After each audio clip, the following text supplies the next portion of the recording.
ஆன்மீக நண்பர்கள் அனைவருக்கும் என்னுடைய அன்பான வணக்கங்கள். ஆடி மாத ராசி பலன். தமிழ் மாதங்களில் மிகவும் புனிதமான மாதமாகும். தெய்வ வழிபாட்டிற்கு உரிய மாதமாகவும் கருதப்படுவது ஆடி மாதம். பூமியில் தெய்வ சக்தி நிறைந்திருக்கும் மாதமாகவும் இந்த மாதம் கருதப்படுகிறது.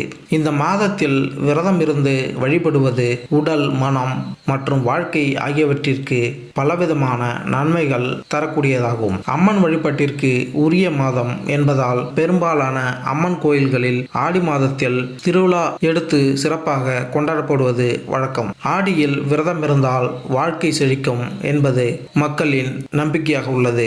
ஆடி மாதம் என்றாலே அம்மனின் அருளை பெறுவதற்கு ஏற்ற மாதமாகும். சூரிய பகவான் கடகராசியில் பயணிக்க துவங்கும் மாதம் ஆடி மாதம். தட்சிணாயன காலத்தில் துவக்க மாதமாக அமைகிறது.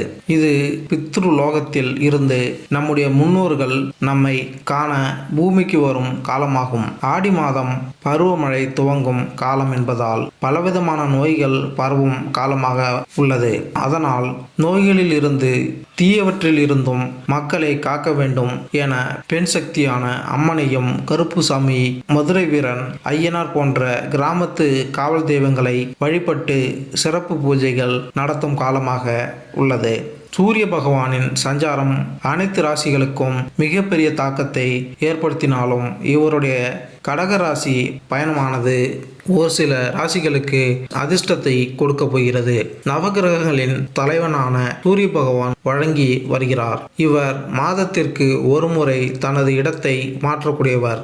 இவர் சிம்ம ராசியில் அதிபதியாக திகழ்ந்து வருகிறார். சூரிய பகவான் ராசி மாற்றம் அனைத்து விதமான ராசிகளுக்கும் மிகப்பெரிய தாக்கத்தை ஏற்படுத்தும். அந்த வகையில் சூரிய பகவானின் சஞ்சாரம் அனைத்து ராசிகளுக்கும் சாதகமான பலன்களை கொடுக்கும். ஜோதிட சாஸ்திரத்தின்படி அனைத்து கிரகங்களும் தங்களது இடத்தை மாற்றிக்கொண்டே இருப்பார்கள். அது அனைவரது வாழ்க்கையிலும் மிகப்பெரிய பாதிப்பை ஏற்படுத்தும். கிரகங்களின் தலைவனாக திகழ்ந்து வரக்கூடிய சூரிய பகவான் மிகவும் சக்தி வாய்ந்த கிரகமாக கருதப்படுகிறது.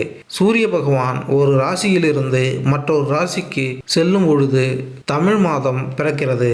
அந்த வகையில் சூரிய பகவான் சஞ்சாரம் இந்த ஆடி மாதத்தில் நிகழ உள்ளது.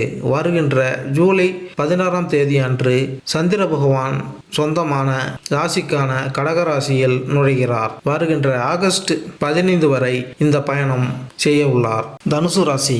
வினைப்பயனை அறுக்கின்ற வியாழ பகவானை அதிபதியாக கொண்ட தனுசு ராசி அன்பர்களே, திட்டம் போட்டு செலவு செய்வீர்கள். தண்ணியில் கொட்டின உப்பு மாதிரி கை காசு அனைத்தும் கரைந்து போகும். வியாபாரத்தை நிதானமாக நடத்துங்கள். தொழிலில் அதிக முதலீடு செய்ய வேண்டாம். புதிய கடை திறக்கலாம். குடும்பத்தில் மகிழ்ச்சி, மங்கள நிகழ்ச்சி நடக்கும். குழந்தை பாக்கியம் உண்டாகி சந்தோஷம் நிலவும். திருமண நிகழ்ச்சிக்கு ஆயத்தம் செய்வீர்கள். பிள்ளைகளின் எதிர்காலத்திற்காக வங்கியில் பணம் போடுவீர்கள்.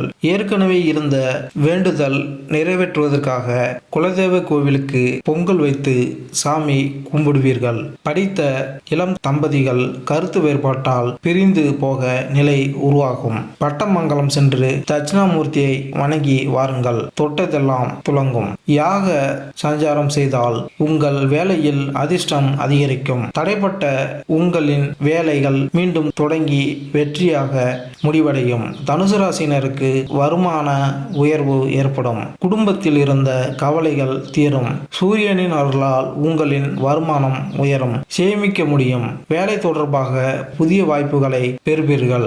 வெளிநாடு செல்வதற்கான வாய்ப்புகளை பெறுவீர்கள். உங்களின் கடவுள் தன்னம்பிக்கை அதிகரிக்கும். சந்தர்ப்பங்களை சரியாக பயன்படுத்திக் கொள்வீர்கள். ஆன்மீக நிகழ்ச்சிகளில் பங்கேற்கும் வாய்ப்புகளும் புதிய ஸ்தலத்திற்கு செல்லும் வாய்ப்புகளும் கிடைக்கும். மேலும் இந்த வீடியோ உங்களுக்கு பிடித்திருந்தால் லைக் பண்ணுங்க, கமெண்ட் பண்ணுங்க, மறக்காம சப்ஸ்கிரைப் பண்ணுங்க. நன்றி, வணக்கம்.